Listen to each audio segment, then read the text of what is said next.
Rochelle with Lady Fermenter. Today we're going to be making mead, also known as fermented honey. We're going to test out whether or not we can use a beer yeast instead of wine yeast, which is typically what's used to ferment honey. Today we are using 1 gallon of honey, which is equal to 12 pounds. And in metric, that would be 3.78 liters or 5.44 kilograms. You can see that we have the bottle of honey in a sous vide, which is basically a water bath. We had it set at 100 degrees Fahrenheit or approximately 38 degrees Celsius. And that took our honey to a temperature of 91 degrees Fahrenheit or 33 degrees Celsius. And the reason we did that is because we want to make it easy for us to get the honey out of the bottle. You can also see that we have our bucket marked at 1 gallon increments or 3.78 liters. Next we are adding warm water to our bottle of honey, and that's just to help us get every last drop of honey out of that bottle.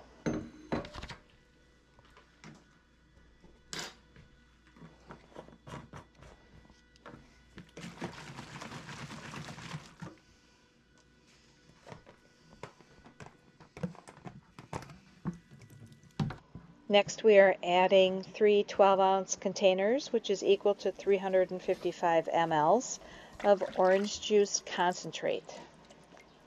Then we'll add enough water so that we end up with a total of 4.5 gallons or 17 liters of must. All right, so we are going to use this Omega yeast, Belgian Golden Strong yeast, to ferment this honey. And as long as we understand our yeast nutrient requirements, this should work. Now this yeast has an alcohol tolerance of 14%, which should be enough.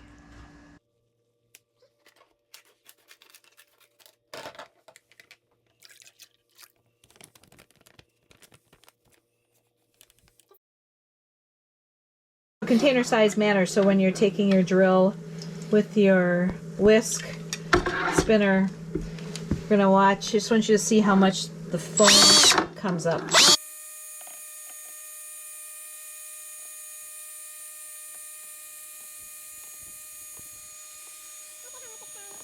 Look at how much is crawling up the side of the bucket. So when you choose your primary fermenter, because we have to get in and degas, make sure you have enough room so you don't lose your precious mead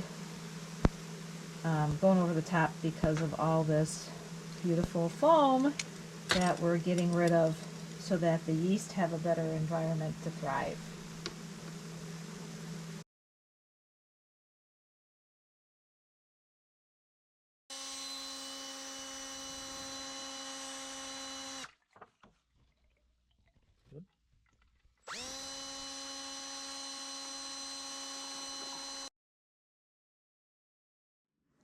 Okay, so today is the day that we are going to rack our mead from the primary fermenter into a secondary fermenter. And all that means is we're going to move the mead from this fermenter to a new one that is clean and sanitized. Let me see if I can show that to you. And then you also see my bucket of Star San. All right, here's what you'll need. Your mead, you'll need a racking cane or auto siphon, clean and sanitized. Same for your secondary fermenter. And you're going to want to keep that fermenter on the ground because we're going to use the aid of gravity to help us move the mead from the bucket to the new fermenter. Ideally, you want your secondary fermenter to be about the same size as the amount of mead that you're transferring. And the reason for that is the primary fermenter, we needed room to stir things up and to degas the mead. Even though the yeast make alcohol, it's toxic to them, just like it is to us. So it's important that we degas and help them out. Now, when we're going into the secondary fermenter, we don't need all that headspace. In fact, the less we have, the better. But I'll show you how you can mitigate that if you need to. I'm going to be using some food grade plastic blocks, pieces, however you want to refer to them. They're clean, they're sanitized, and what they're going to do is, I hope, displace the liquid enough, which just means take up space in the carboy and raise that level of the mead up so that we have very little headspace. So let's see what happens.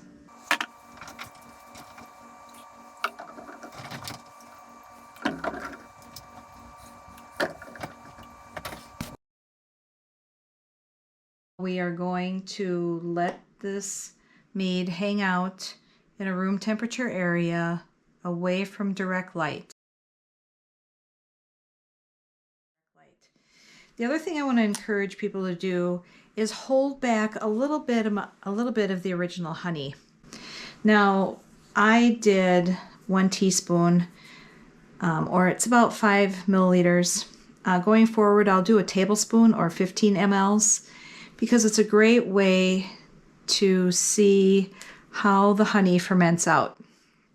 Now, this honey, besides it being sweet and tasting like honey, it also has a moderate level of wax and a really strong minty, almost mouthwash flavor, and it's a little bitter at the back of the throat.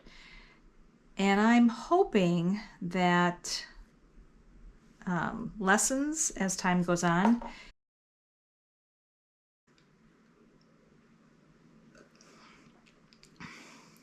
So it has a really nice orange flavor, but that minty flavor is still there. So now I need to think about what we're going to do. Originally, I was just going to throw some vanilla beans in here and let it age on the vanilla beans and kind of hang out at the end of the fermentation. Test it every couple days to see how much vanilla was in there. But now I'm not sure that the vanilla is going to work with the orange. So what I'll do is I'll put a little vanilla extract. Maybe I didn't take much out of there, but I can get more. We have a spigot. So I'll take a little bit, try it with vanilla extract, see if the vanilla flavor works. I won't be putting extract in here, but I'll put a vanilla bean in if I feel like that's the right thing to do. If not, I might have to pivot and come up with something else that will go with orange and this mint flavor that's in the honey. All right, it's day 48 for our orange mead, currently an orange mead. And so this is now the secondary, and we're going to move it again because, as you can see, the sediment, which in winemaking is known as lees. So basically dead yeast, and probably for this pulp, maybe some pectin because of the orange juice. So we're going to move it, also called racking, into this clean and sanitized fermenter to get it off of the sediment, and hopefully it'll continue to clear. And then all these plastic pieces, they're food grade. I'll take them out, clean them, sanitize them, and then add them back in. All right, so we don't want to splash. Be nice and gentle. We don't want to add any oxygen. So we don't want to be rough. We don't want to dump it from one fermenter to another. We just want to go gentle. And this siphon allows us to do that.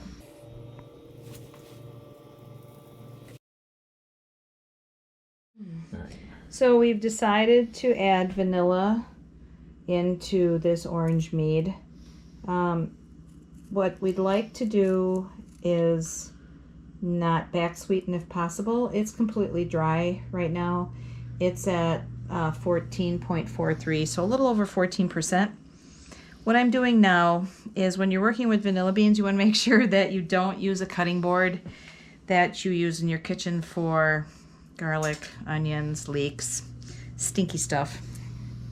So what I decided to do is I have kitchen shears that are clean and sanitized, and I'm just going to cut through the middle, and then I'm going to, I have clean and sanitized, these are just the seeds, the caviar they call it. So I'm just going to take this fish line, also known as monofilament.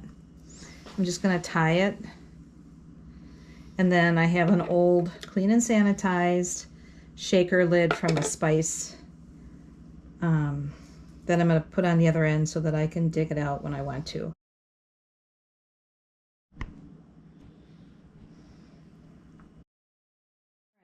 Today is day 94 of our orange vanilla mead. The extra vanilla beans are adding a little bit more vanilla flavor. We are day 8 on our orange extract. So this, what you're seeing are the peels from 3 navel oranges, and then I just added vodka. So what I'm going to be doing is I'm just going to be adding the peels into the hop filter, and then I'm going to cram the hop filter into the mead, and then we'll test it every couple days and see if it's adding a little bit more orange flavor and brightness to this mead.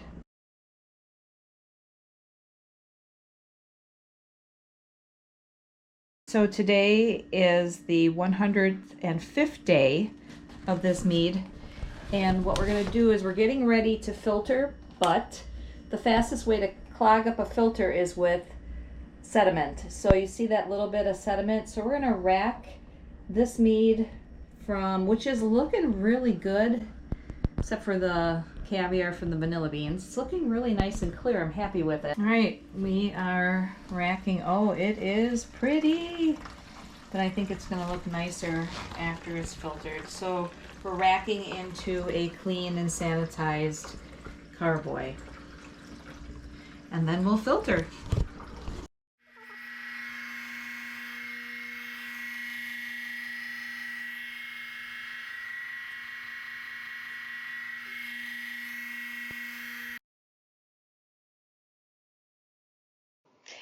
If you like test results, but you don't have the time to do these tests yourself, this channel is for you. All right, the tasting, it's pretty. We did run it through a filter, so it's kind of like a light golden, yellowy, very clear. Still, no bubbles. For the aroma, I get a little spicy, almost like white pepper, very soft vanilla, and of course the alcohol came in at 14.3%. That's a sipper. It's a sipper. You know, that we added that vanilla, it's not as dry as you would expect it to be for a dry. I get very soft vanilla and like a orangey, citrusy peel almost, not orange juice, but just a slight oranginess. So now I'm making up words. So that's it. That's our tasting. Special thanks goes to the Beer Barons of Milwaukee who supplied the honey. And the inspiration from this video came from Richard Priest at Escarpment Labs, who did an entire video, which I'll link below, on using beer yeast to make other beverages. Thanks, Richard. And thanks, Amazer, for watching.